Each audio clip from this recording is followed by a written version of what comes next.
The Atlanta Braves used all three of their day one picks in the MLB Draft on shortstops. Let's talk about it.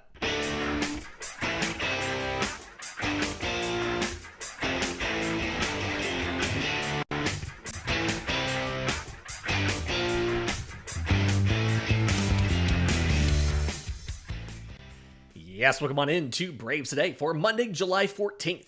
Your source of news, notes, and updates on your Atlanta Braves. I'm your host, Lindsay Crosby. You can follow me on social media at Crosby Baseball. You can follow the show on X, Braves_today. We have a Facebook page and Instagram as well. And you can find all of my written work, bravestoday.com. That's the Braves Today Substack, as this is both a podcast and a newsletter. If you're subscribed to the newsletter, by the way, tons of content out here. You got an email last night all about Atlanta's first-round pick, Tate Southisene, out of high school in Nevada. And then this morning, you got another email with info on all three players. Shortstop Alex Lodise out of FSU, shortstop Cody Miller out of East Tennessee State University, as well as video of Atlanta's Vice President of Amateur Scouting, Ronette Shaw, talking about those players to the media last night. But I want to go over all three of these picks, and I think what it means for the Braves overall, my thoughts on the draft, what they did, why they did it, and what is to come next today in rounds 4 through 20. Because let's be perfectly clear, as I pointed out last week, this was a significant departure from what Atlanta normally does. What the Braves are normally doing in the draft, and they've done in every first round from 2020 through last year, is they're taking pitchers. And we all know that Atlanta is more aggressive at drafting pitchers than just about anybody else in baseball, both from a how many do they draft and how much do they pay them perspective. And so it was significant that not only did they take a prep shortstop early, which is the strength of this class, is the prep class, but then they doubled and tripled down by taking shortstops with each of their next two picks. So let's talk about who these kids are, okay? Who is Tate Southisene? Who are these two college guys? What to expect out of them? What are they going to sign for? Their stats? All of that stuff. Okay? So the first kid, Tate Southisene. He attends high school in Nevada. It's called the Basic Academy of International Studies. Sounds fancy. I don't know. 5'11", 180, born in October 2006. So if you weren't feeling old, you should be feeling old now. I was in college when he was born. Committed to Southern California, but we talked to him last night, and it very much sounds like he is going to sign. He said a comment, and I'm trying to remember the actual comment, but it was very similar to something Cam Caminiti said after he was drafted last year, and Caminiti not only signed, he signed for slot value. We'll get to that in a minute. So in his high school career, what you need to know, a couple things. One, his older brother played on the team with him as well. His younger brother also plays on the team. And so Tate had not actually played shortstop for his high school team until this senior year. His brother was the shortstop last year, and he was the center fielder. He played shortstop this year. His little brother is the center fielder, and his little brother is probably going to move to shortstop next year. It's kind of just how this works. His brother was drafted in the 4th round by the Cubs last year. Tate was named the Gatorade Player of the Year for the state of Nevada, and he took his team to the Class 5A championship game. He was a first-team selection on the All-State team 3 times in his career. His senior year, he hit .495 with 33 RBI, 50 runs scored, 16 stolen bases, and 9 home runs. Stats in high school don't really matter as much because of the talent disparity that you face. I think what is more significant is that he's a player that has experience at both shortstop and center field. That doesn't mean we're going to use him in both right away. Ronette Shaw did tell us last night that he is going to go out as a shortstop, meaning they are going to start him playing shortstop when he gets assigned. The complex league play ends in like 2 weeks. So odds are he'll be working at the complex in, simulated games and things like that. And then if he gets assigned to affiliate, he'll get assigned to single A. So he would go to Augusta, to the Green Jackets, and join them for a little bit if he gets out there. Atlanta likes to send those guys out. From a ranking perspective, he was commonly late 30s to, maybe mid 40s. I saw one that had him in like the early 50s, right? And it's important to know that he was the 13th shortstop off the board. This was just a very in-demand position this year, even more so than usual. I believe I counted right, and there were 16 shortstops taken in round 1. So this was just even more so than usual, a very in-demand position, and he was number 13. Some of the players that I had pointed out that I was hoping Atlanta would be able to get, Daniel Pierce out of Mill Creek High School, he was taken at 14. Steele Hall out of Hewitt-Trussville High School in Alabama was taken at pick number 9. Merrick Houston, who has, out of Wake Forest, not a ton of power to speak of, but still a very good shortstop, a no-doubt defender, number 16 to the Twins. Just a lot of shortstops were taken ahead of him. But despite that, it's not like Atlanta got a bad player. This is really he's seen as a kid that has a ton of bat control and contact. It's weird. He's really aggressive in the zone. He's got good bat speed, good strength, and he has a really big swing. And by big swing, I mean the swing length. It's something they're going to shorten up in professional baseball. But despite having that big, fast swing, he doesn't whiff a ton. He's a really good runner as well. The speed's at least plus. He doesn't have the best arm in the world, but it's not bad, right? I would say it's probably average to above average. So it's a good enough arm to stick at short. And having an amazing arm is not a prerequisite to being a very good defensive shortstop. Dansby Swanson never had a great arm. Nick Allen now does not have a good arm. Both of them are very good defensive shortstops. Now, does it help? Yes. Andrelton Simmons had an absolute cannon, and it let him make up for a bad step or a bad hop or whatever, but it's not required. And there were some teams that really liked him as a center fielder. So it's not just he did it on a whim and he was fine. There are teams that thought he could have been a major leaguer in center field. So you do have, I talked about this last week, you do have fallback options if it doesn't necessarily work out, right? Now, kind of going over some of these things, what Shaw said about him is that he's a very, very good athlete. Quote, Tate's just an unbelievable athlete with twitch and looseness and explosiveness to the swing, and that really stood out to us. Now, he did say that Tate Southisene had this little odd foot step lift thing. Think about what Zach Neto does. And that was actually the comparison that was given on MLB Network when they took him, was Zach Neto, like a little leg kick.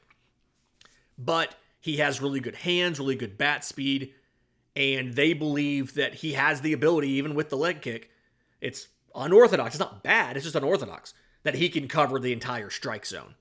And they did say that his approach, he was, quote, what stood out to him, and by him, he's talking about the scout that signed him, or the scout that first found him, was just the intent in the batter's box to do damage on the pitch, while at the same time also working counts, grinding out at-bats, and taking quality at-bat after quality at-bat. He absolutely fits the model of what the Atlanta Braves have done for years. He has a strong, fast swing, and he will swing for the fences a lot. That is a Braves thing. The question's going to be, can you keep the swing and miss down as he does that in professional baseball? And I think I want everybody, if you're not 100% familiar with the way that the draft and all of this stuff goes, it's going to be years before he plays in the majors. This is not a fast process. You take a 18-year-old kid, you're typically outside of your very unusual Jackson Holiday 1-1 types. These kids are taking 3 seasons or more, sometimes 4, to get to the majors. This is a little bit of a slow burn. But Atlanta made 2 other selections behind him that can hopefully get to the majors quicker and give you some more options. We'll break those guys down next, right here on Braves Today. Welcome back to Braves Today. Lindsay Crosby. I want to talk about the other 2 picks in the draft, or in day 1 of the draft for the Atlanta Braves. Florida State University shortstop Alex Lodise was taken in the 2nd round at pick number 60. And this is a little bit surprising that he fell this far, and at the same time, not entirely, because this happens to everybody. Lodise won the Dick Howser Trophy last year. It is one of 2 different awards that, in essence, is college baseball's version of the Heisman Trophy.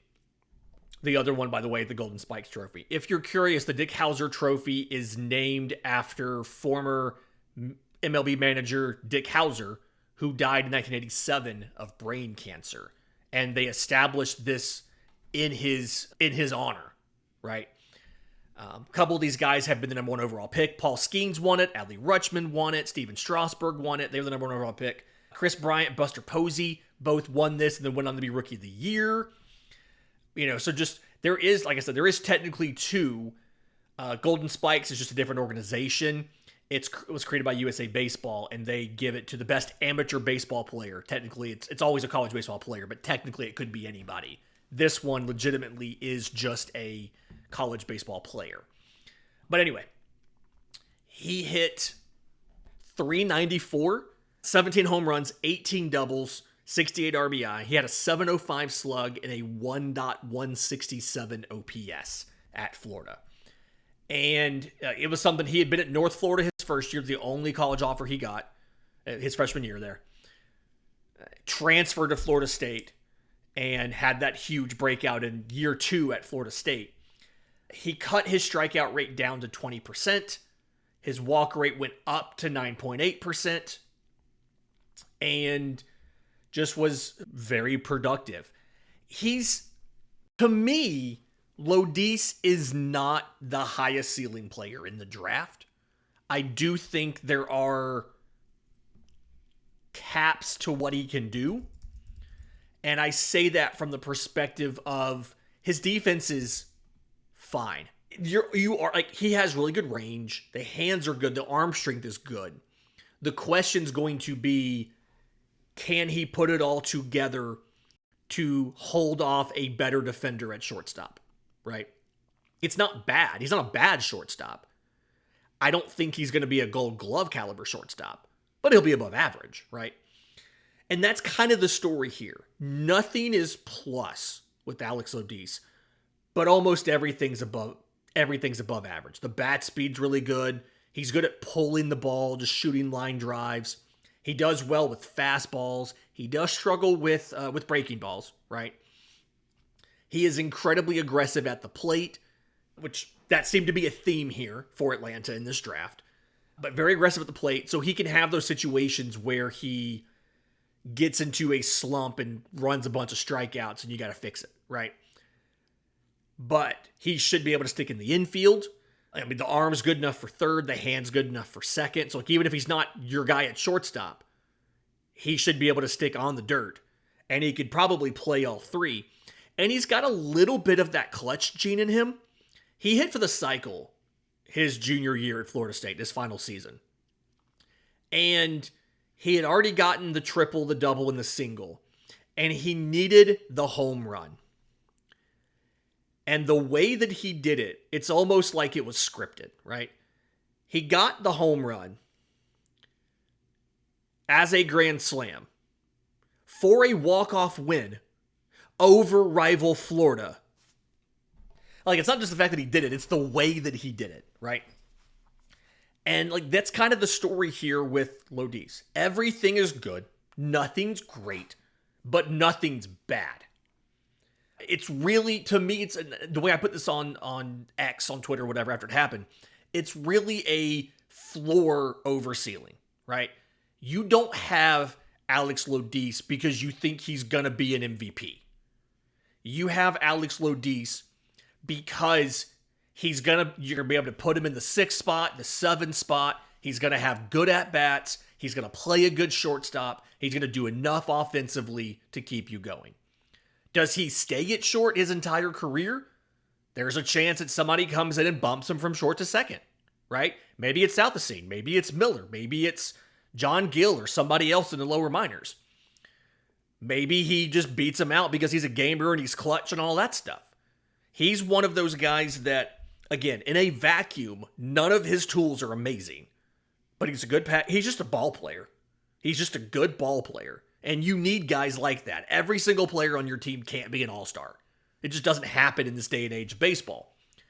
But Alex Lodise is a very good player, and more importantly, barring injury, he should be able to move rather quickly. Again, the big glaring thing, and it's not even that awful, but he does have a little bit of trouble with good breaking balls and spin, and that's definitely something they're going to attack him with in the minors, and he's going to have to learn to get over that.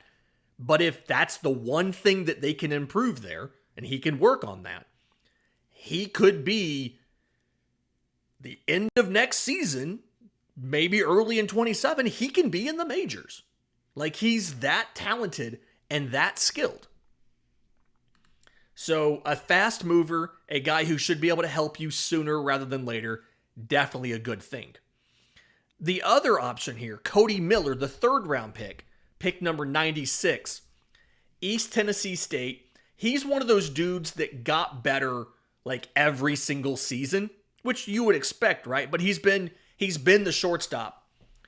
Right, he was but the 3rd baseman the first 2 years. He kicked out to shortstop this year, and not only stuck at shortstop all year, he was named to the All-Southern Conference defensive team.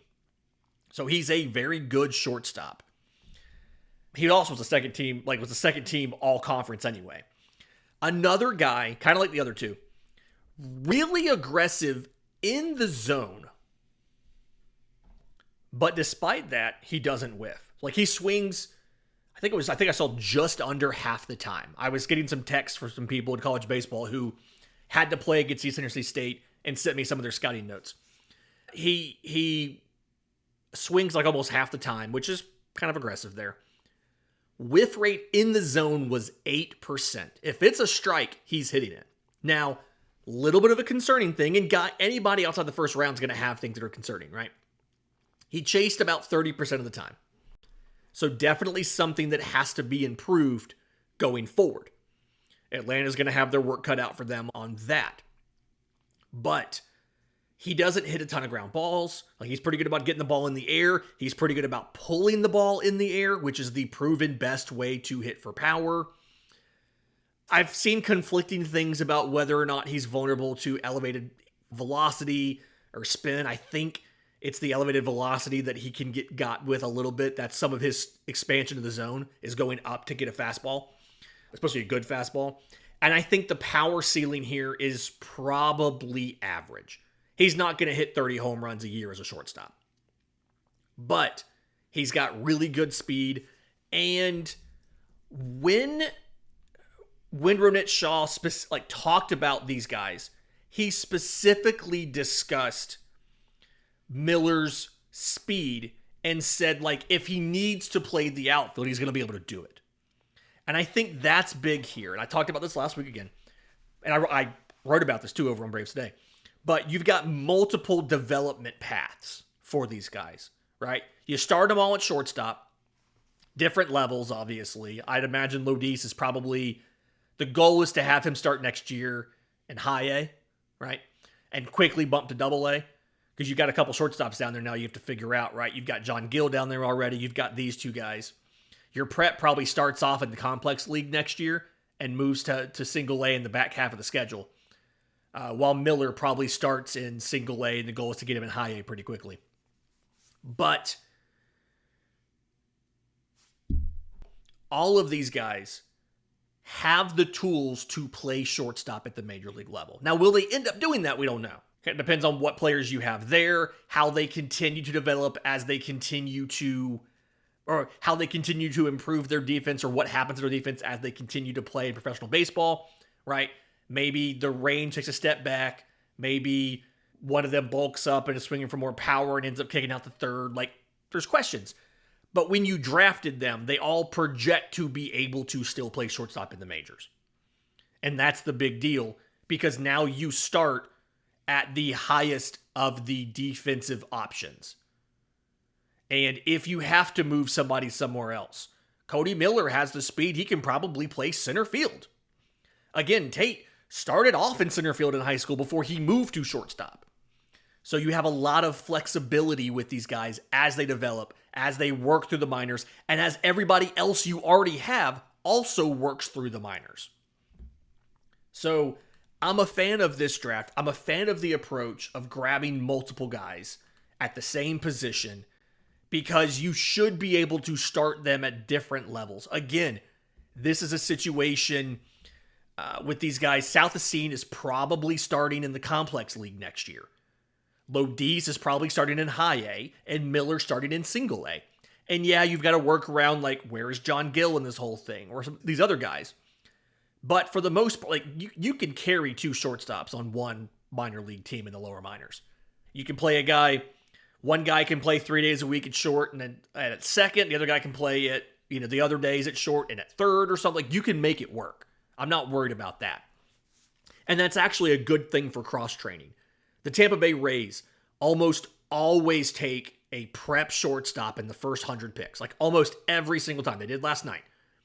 And with one notable exception, every single one of those dudes plays shortstop and third base and second base. The only exception is Carson Williams.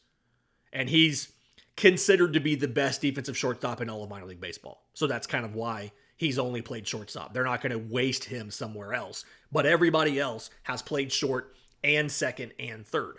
I'm not opposed to cross-training here. It helps. We saw the issues with not cross-training when Nacho Alvarez was called up last year. He was very not comfortable at second base in the majors.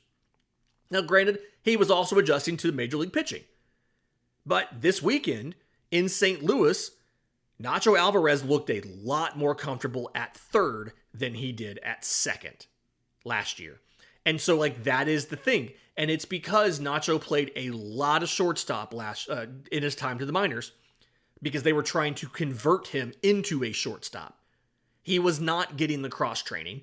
He was playing shortstop almost every single day. This is something where his natural position was third. He's back at third. He wasn't learning a new position at second base, and he's much more comfortable. These guys are natural shortstops. Although, again, Southisene has experience in center, and Miller has the physical tools to do it. So, and he's played third base. He played third base last year before his junior year. So you have flexibility with these guys. In just a minute, let's talk about signability, the money situation with these guys, because it does matter, and what Atlanta might do on day 3 of the draft. We'll do that next, right here on Braves Today.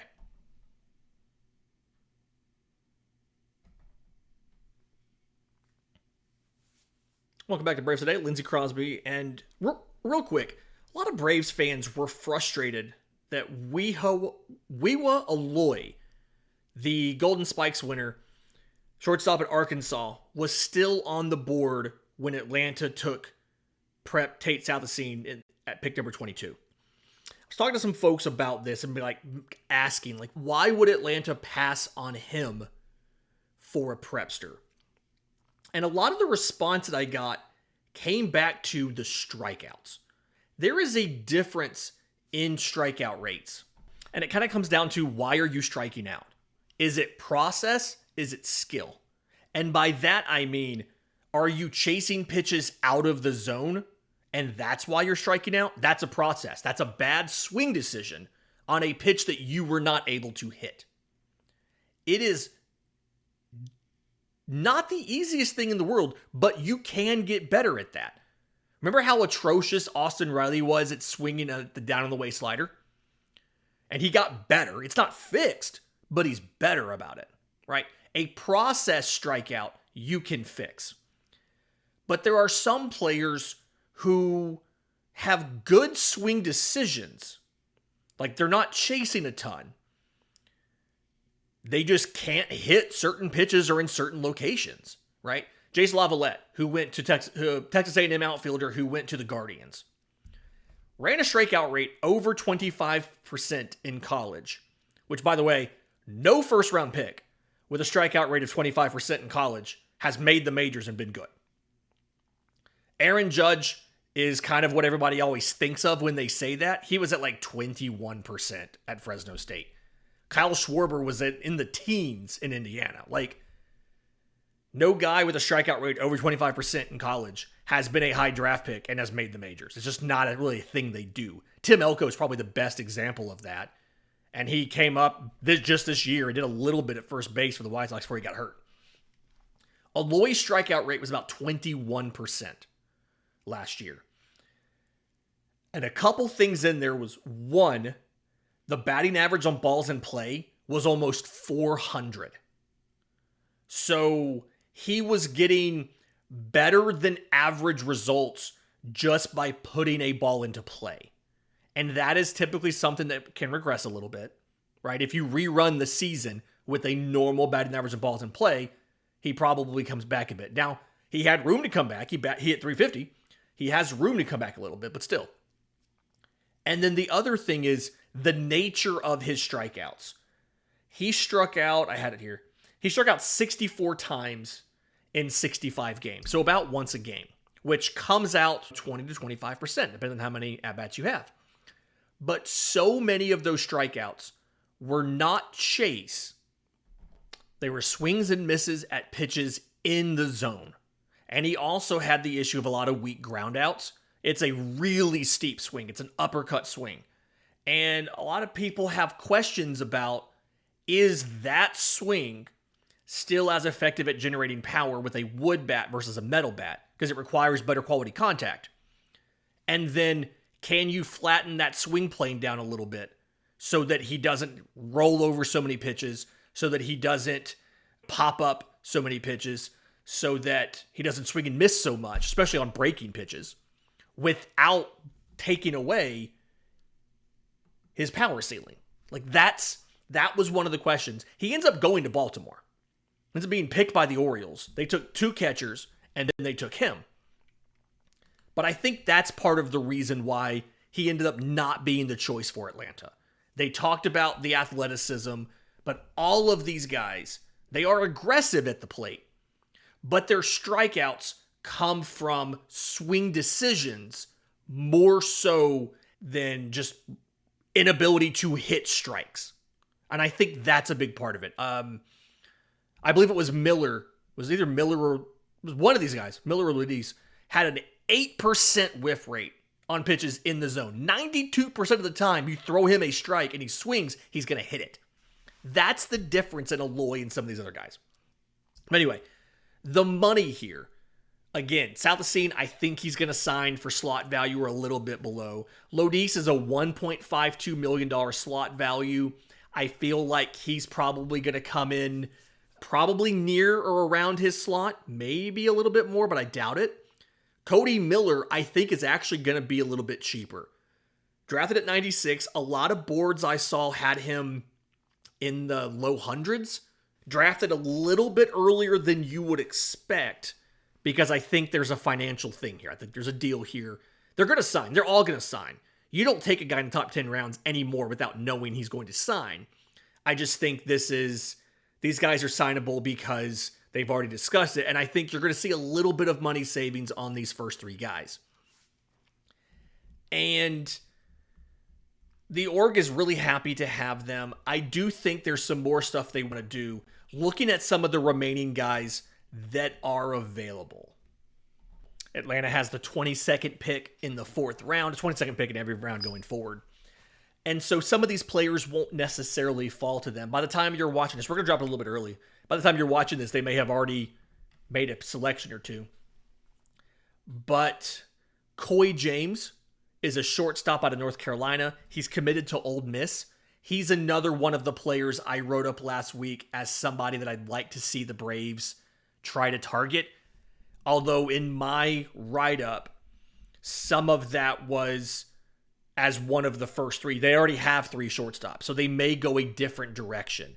If you go a different direction, there's a couple pitchers that would be rather interesting. We're not going to get super deep into this whole board. There's a lot of guys left on the board. But if they wanted to take a prep out of Illinois, Lincoln Way East High School, lefty Jack Bauer. Yes, that Jack Bauer. Yes, he's named after the character Jack Bauer. Yes, the actor who played him knows that story and like recorded a message for the kid or something like that. It's a whole thing. It's kind of ridiculous. Or lefty Briggs McKenzie out of North Carolina. Prep kid again. If they're looking for a prepster here. Here's a couple lefties that are actually kind of all right around this area. If they want to go back to Washington, which is where Washington State, it's where they got J.R. Ritchie from. He was from Washington. From Puyallup, Washington, Mason Pike's a two-way player, a right-hand pitcher, and a shortstop. A lot of teams like him as a shortstop. I think Atlanta might like him as a pitcher. And this was the opposite situation for Austin Riley. A lot of teams liked Austin Riley as a pitcher. Atlanta liked him as a position player. This happens a lot. If you're looking at college guys, and again, you want a pitcher, Landon Beetleshees out of Arkansas, lefty. You're in that weird spot in the draft where a lot of the pitchers that are still up here have a little bit of a flaw to it. Matt Scott, righty out of Stanford, is still there. It's going to be interesting to see. Jared Spencer, the lefty out of Texas, was drafted last year by the Phillies in the 14th round and didn't sign. So you want to draft him now and sign him, that'd be hilarious. I just think it'd be great to stick it to him there. But a lot of directions Atlanta can go here. And I think I don't have a strong preference which way or the other that they go. I just want them to continue to get the best player available. Somebody specifically asked Ronit Shaw, did Atlanta grab three shortstops because they felt like they had to? It's like, no, we grabbed three shortstops because those were the best players available. We like the versatility. We like the options it gives us. It really kind of fortified a weak position in the minor leagues. But they didn't feel like they had to draft a shortstop. And you don't draft for need in the draft. But either way, I do think day one went as well as it could have given how the board shaked out. And hopefully day two is more of the same. I'll be back tomorrow. We're going to talk about the entire draft, the rest of the 17 rounds, as well as we're going to cover the first half. We didn't really even talk about the Cardinals series, the Austin Riley injury, all of that stuff. We'll get to that tomorrow. I'm recording this.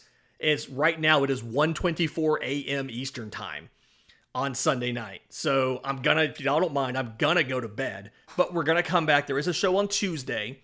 We're talking about the whole draft. We'll talk about the Riley injury. We'll talk about all the rest of that stuff. And then there will be no shows on Wednesday or Thursday while I am taking a short but much needed vacation. We'll be back on Friday with a live show prior to the Yankees series. Do me a favor, if you're listening on audio, leave a 5-star review, Apple, Spotify, YouTube Music. Apple's the one you can leave comments on. You write something funny, I'll read it on the show. I'll read it on the live show on Friday. That's your challenge during the week. If you're watching on YouTube, subscribe to the channel, hit the notification bell so you know when we drop our daily episodes. If you hit the notification bell today, you saw the early publish time for this one. I wanted to get it out before the draft. You'll also see when we upload shorts when there's news for the Braves, like Dieter Fuentes getting optioned down, AJ Smith-Shawver's injury got a short, the first round pick got a short, all that kind of stuff. And you'll be notified when we go live on Fridays for our live show. Tons of fun, noon Eastern. Really enjoy doing this with you guys. Until next time, this has been Braves Today.